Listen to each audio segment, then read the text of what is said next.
You said you were changing dates. Okay. So now we're started.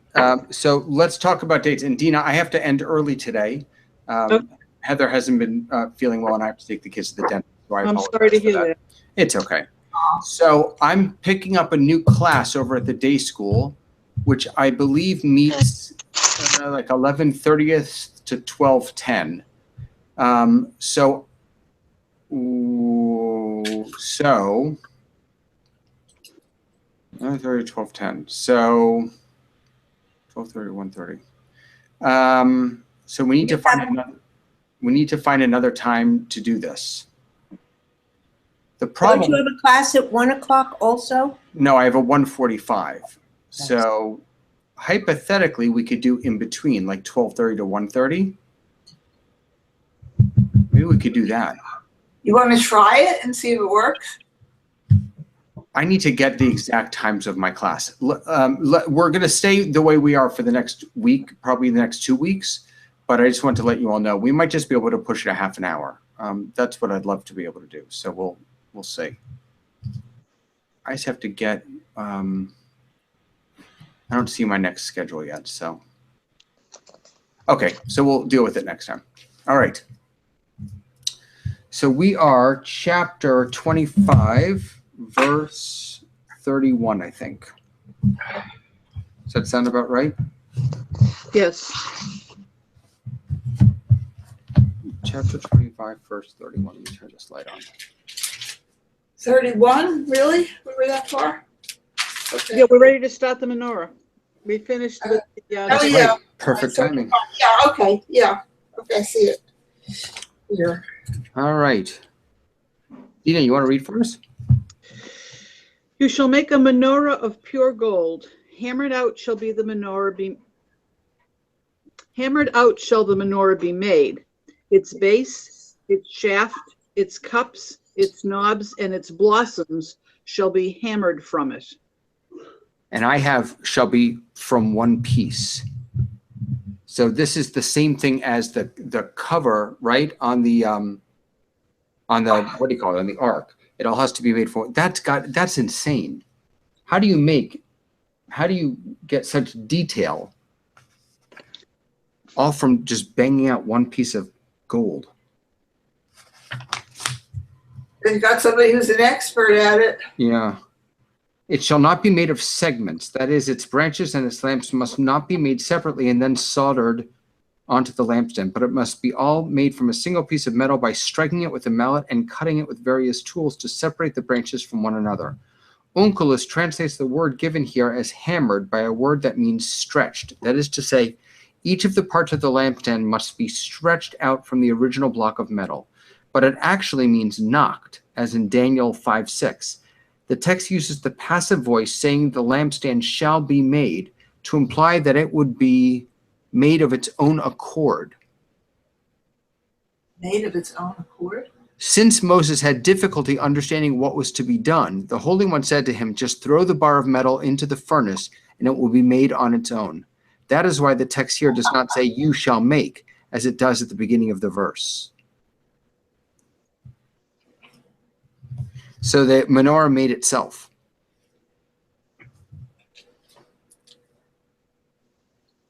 Which meant God's hand was right there.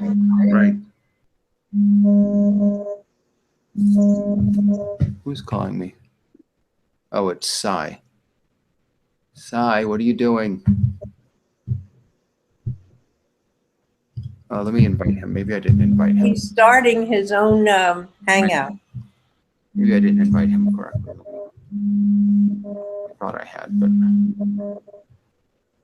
You gave me 2 invites this morning. yeah. I have got these really, really long commentaries. The interpretation that the lampstand miraculously makes itself without human intervention is midrashic. Well, I have. Where from, Gina? Okay, so this is Gur Arya. Explains that once God showed Moses how the menorah was to be made, he actually began to make it. Otherwise, Hi, Sai. Hi. Did I not invite you before? Yeah. I'm sorry. Consider yourself All right. consider yourself invited.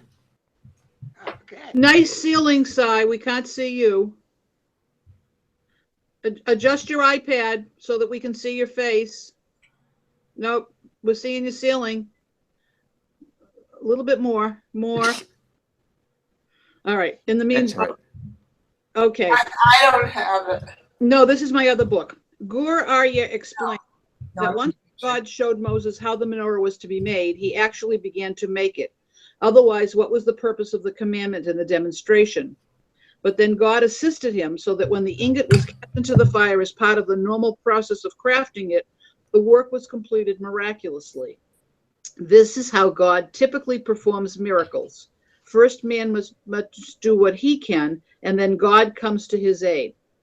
Similarly, at the time of the splitting of the sea, God commanded Moses to split the waters by raising his staff, and it was only after Moses had done so that God performed the awesome miracle. In Egypt and throughout the years in the wilderness, Moses performed acts that resulted in miracles. Clearly, only God makes miracles, but he wants man to initiate them. So my favorite Rashi of all in the entire Tanakh is on a verse from the book of Numbers where Moses is told to go count the Levitical children, go count the Levite children, Yeah. and he says to God, Moses says to God, "What do you want me to just barge into everyone's tents like that? That's so rude. What if they're changing?" And God says, "All right, I'll just tell you how many. You go around to each tent, and I'll just tell you how many kids are in each tent." To which Moses says, "Well, if you're just going to tell me, why do I have to schlep around?" And God's answer is, "You do your job and I'll do my job." Right? It's a partnership. It's a beautiful Rashi, but so we're seeing that here again. Is that God just didn't make it out of nothing. We had to participate in the creation. That's like when you're teaching children new things. You do it with them first. Yep.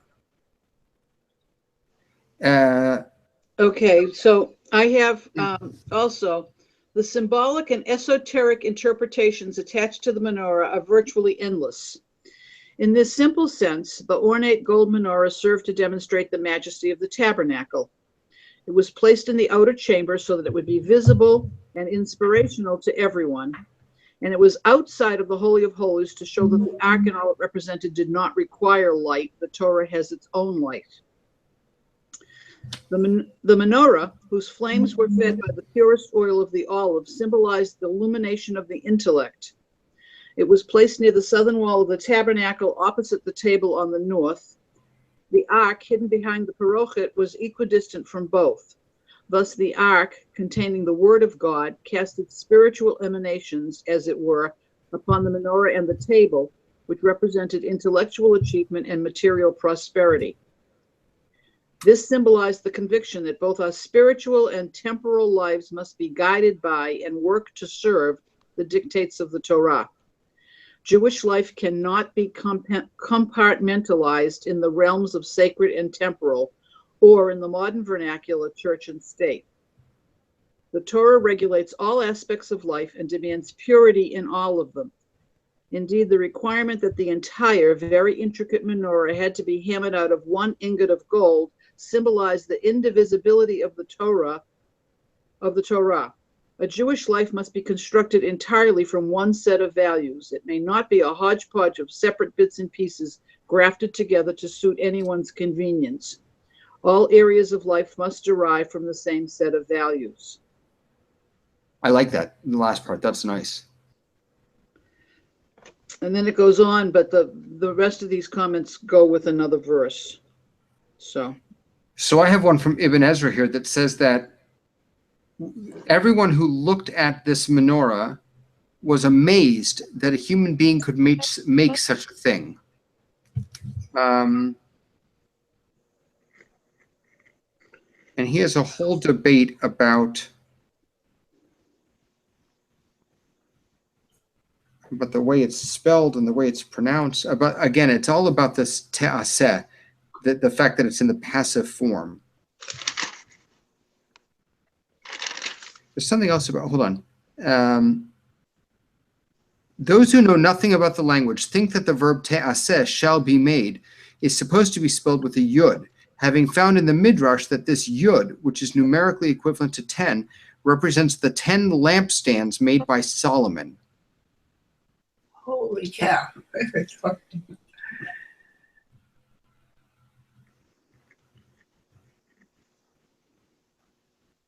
So Solomon's had 10, and this one has 8. Do we know that it has 8 yet? It has 8 what? No, that's what I'm looking. 6 branches shall issue from its sides, 3 branches from one side. Oh, we haven't read that yet. Sorry. Right. Okay, we're getting to it. It has 7. Sorry. Okay. All right, anything else on made from one piece of gold, 1 ingot of gold? Well, so in the comment that started this whole thing, that that Moses just threw the stuff in the fire and then it came out. That all was born out of this idea that Moses would have trouble. That Moses had trouble understanding this. Hold on a second. Yeah, the Midrash comes from- Right, since Moses had difficulty understanding what was to be done. So there's a comment here that says, so what was his difficulty? Moses' difficulty was that its height is not given in the text. And then another person, a Barbanel, says, the lampstand represents the epicycles of the planets, which is why Moses had such difficulty in understanding it. What are the epicycles of the planets? Anyone know? Is epicycle like orbit? No. Epicycle, a small circle whose center moves around the circumference of a larger one.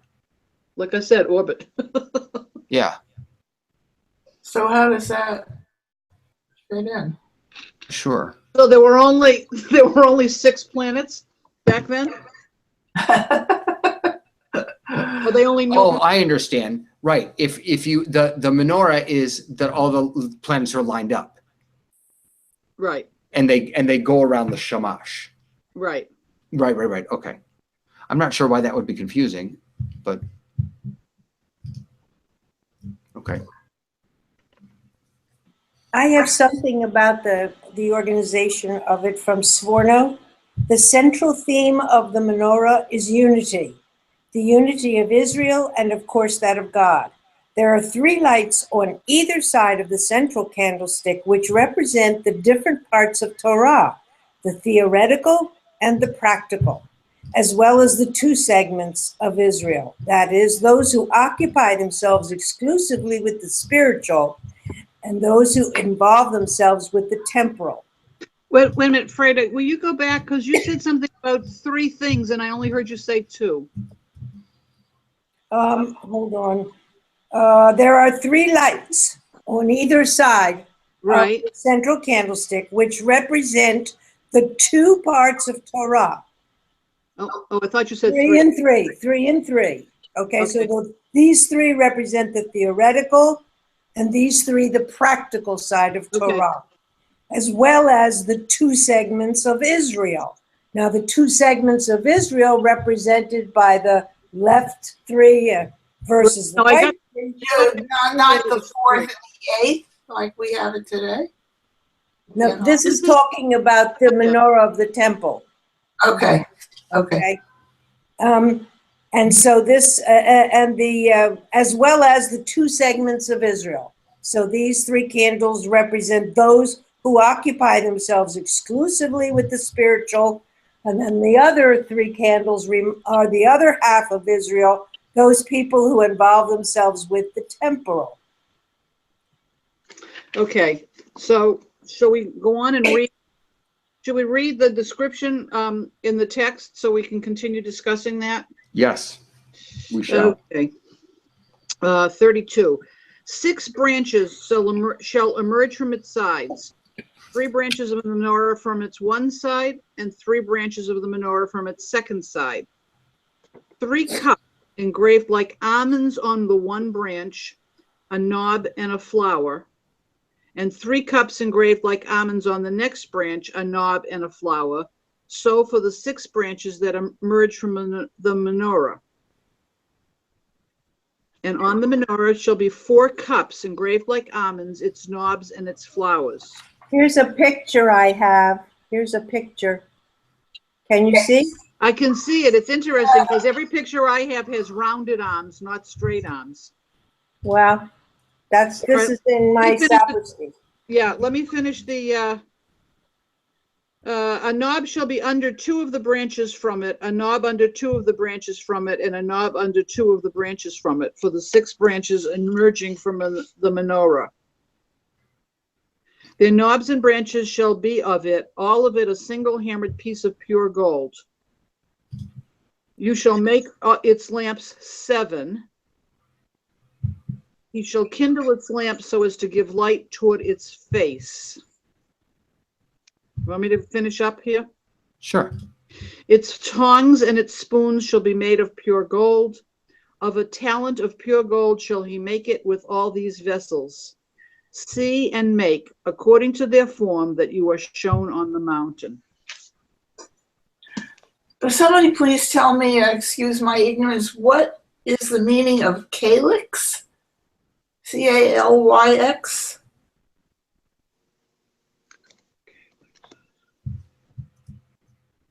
The calyx of a flower is the green stuff that Around the bud? goes around the bottom of the bud. That's Okay. Yeah, okay. So So that's how it's arrived here. I'm going to share my screen with you all because I just found a really interesting site. So this is the Temple Institute, and the question is round or straight, Oh, right? So this first picture is from a synagogue discovered in Tiberias in northern Israel, and you can see they're round, and it actually goes through. This is a synagogue in the Golan. This is from in Asia Minor around the Second Temple period. Bottom left, this is from the 4th century CE. So everything that I'm seeing here, this one is from an ancient city of Afek in the Golan. These are all rounded. Huh. and they're supposed to be gold. Yes, Well, these are just pictures. These are pictures. Yeah, I know. Right. No, but I mean, they're pictures. They were pictures in temples. They weren't the actual menorah. Oh, now wait a second. Huh. Now okay, so the straight comes from Rambam. So the picture on the left here, wow, that's amazing. This is the original drawing from the handwritten copy of Rambam's Mishnah Torah. Mackerel, he drew this. That's amazing.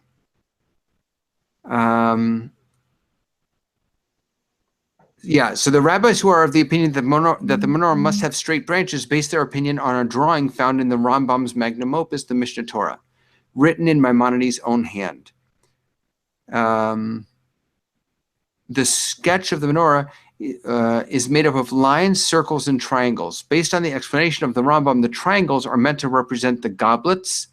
The circles are meant to represent the knobs. Oh my gosh.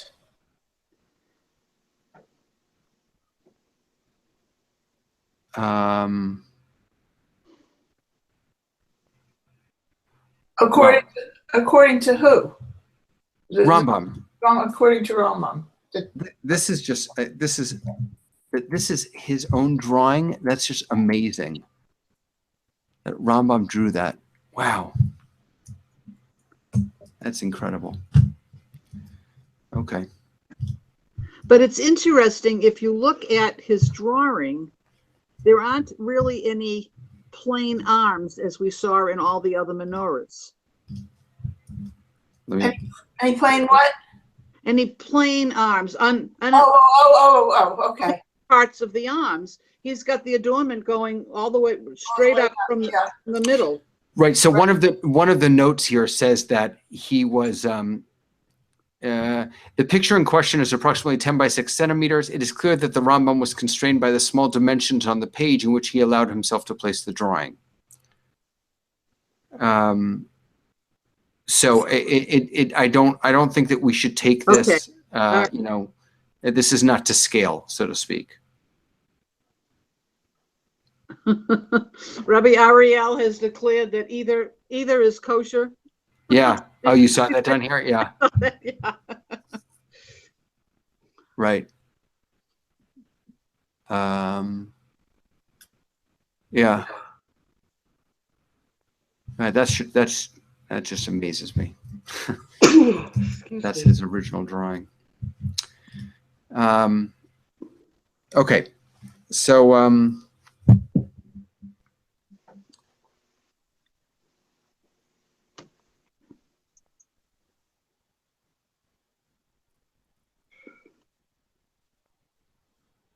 the lamps were mounted to give light on its front side. Yeah, that's the part I don't quite get.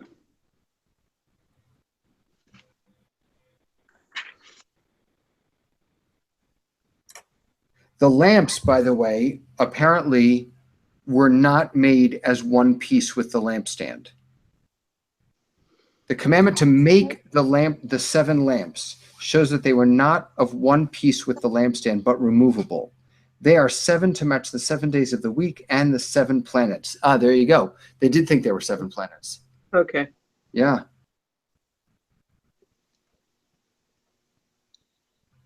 To give light on its front side. But that's the question is to why 7. If we didn't talk about it here, then we've been talking. Oh, I know. We talked about it in my with a class with the rabbi here. We were talking about the Chanukiah versus the menorah and why was 7. Yeah, I have always had questions about that. And then there's 8. There's 4 and 4, and was a No, 1. that's the Hanukkah. I understand that, but why 7? What was the significance of the 7 for the menorah in the, you know, in the symbol of Israel is a 7-branch menorah. We have a 7-branch menorah in our sanctuary. You know, what was the significance of 7? Right. So according to Chizkuni, it's either the 7 days of the week or the 7 planets. Okay. And about giving light on its front side, since the lampstand is symmetrical, it would not appear to have a front or back.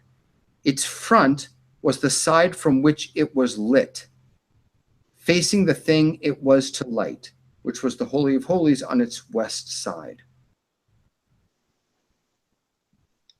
So you have to stand between the menorah and I think so. And the ark. and the tap. Yeah. The ark. Yeah. Well, that's like when you light Hanukkah candles. You know, you have to stand in front of the menorah, right? You don't light it from the back; you light it from the front. Right. And if you have people in a circle, it gets very confusing. Also, if you light it from the front, then it's backwards when you put it in the window. Right. I have one in a window right now with bulbs in it, and I was lighting it the right. I had to turn it around. Yeah. Are you saying hi? Oh, hi. Okay, go away. I'll be out in 3 minutes. Yeah, go away.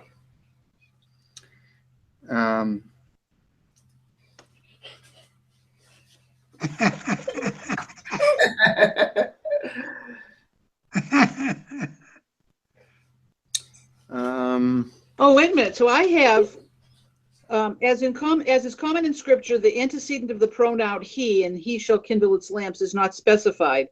It refers to whichever Kohen is kindling the menorah on any given day. That's from Rashbam. When he kindles the lamps, he shall place the respective wicks on the 6 arms of the menorah, pointing toward the central stem, so that all the flames will be directed toward the center. Sforno comments that the 3 flames on the right symbolize the intellectual ideas, and those on the left symbolize thought applied to one's livelihood. That's what Mom was saying, right? Okay, all right. Yeah. All should be guided and directed by the centrality of Torah's light. So we have, okay, so you've got philosophy on one side, you've got practicality on the other side, and they should all be focused in, pointing toward the central light of the shamash, which is Torah, I guess. Right, but then all, again, toward the tabernacle. And all facing toward the tabernacle, right? Okay, and it's tongs and spoons. These were the implements that were used to clean and prepare the lamps. With the tongs, the Kohen would grip the wicks to place them in the oil. The spoons were used to remove the previous day's ash and other residue so that the lamps could be prepared for the new day's lighting. Rabbi David, what is the actual meaning of shamash? Does it have a direct translation? Shamash, the shamash? That's a good question. Isn't it like guardian? I've always wondered about that. It's an Akkadian word. It was the solar deity in ancient Semitic religion. It was a center. Look at that. That's interesting. Oh, a deity. The solar deity. I wonder if that's where we got it. That must be where we got it from. Something other than God? I mean, Sforno says that Shamash is supposed to represent Hashem. Yeah. oh, okay. See, I had always learned that it meant guardian. Yeah, that would be Shomer, but Right, but so the same. Oh, my mind just went blank. Shorish. yeah. We were just taught guide candle, guide, Well, my father always said, I mean, not that my father was so knowledgeable, but it was interesting. He always called it the guardian, and then he always referred to policemen as shamus. Oh, wait. This is saying I've heard that. Shemesh. No, this is saying Shemesh. It's got to come from the word Shemesh, which means sun. Okay. Right? Shamash and Shemesh. Shamash. Could Shemesh have been a Yiddish? Was that supposed to be Hebrew? I have another explanation here in Wikipedia where they're saying that the 7 candles, the 6 of them are the days of the week, and the shamash is the Shabbat. Oh, that's nice also. So a shamash is also, if you have a shamash in a synagogue, it's a helper. Right? So guide. That's what, yeah. So a shamash is a helper or a servant. That sounds right, because we also have the regulation that when you light the candles for Hanukkah, you're not to use them for anything. Right, They're but not to be useful, like reading or cutting. But also, which is another reason why we have the shamash, because you can use the shamash for that. And so if you do derive benefit from the candles, you can blame it on the shamash, not on the. Oh, right. Yeah, but also the shamash is the helper, because that's the candle you light. And Right. then you use that to help light the others. Right. Yeah. Okay, I'm gonna have to jump out because I have to take my kids. You all are welcome to continue, but let's let me just make sure next week we can still. Yeah, it's the 3rd. We'll meet regular time next week. Okay. And I apologize profusely. So where should we mark our books here? I think we should just mark the beginning of chapter 26. The beginning of chapter 26. Okay. That's what I think. I think, unless we've got more to say about the menorah, I think we should Yeah. start, talking about what the tabernacle looks like. All right. Let's go into the tabernacle. Beautiful. So Bye-bye, I everybody. apologize again, everybody, that I have to take off, but I hope you have a wonderful bris, mazel tov, and on Jesus's bris, and I'll see you all in 2017. Okay. Happy Yom Sylvester. Happy Yom Sylvester. Bye. Bye-bye.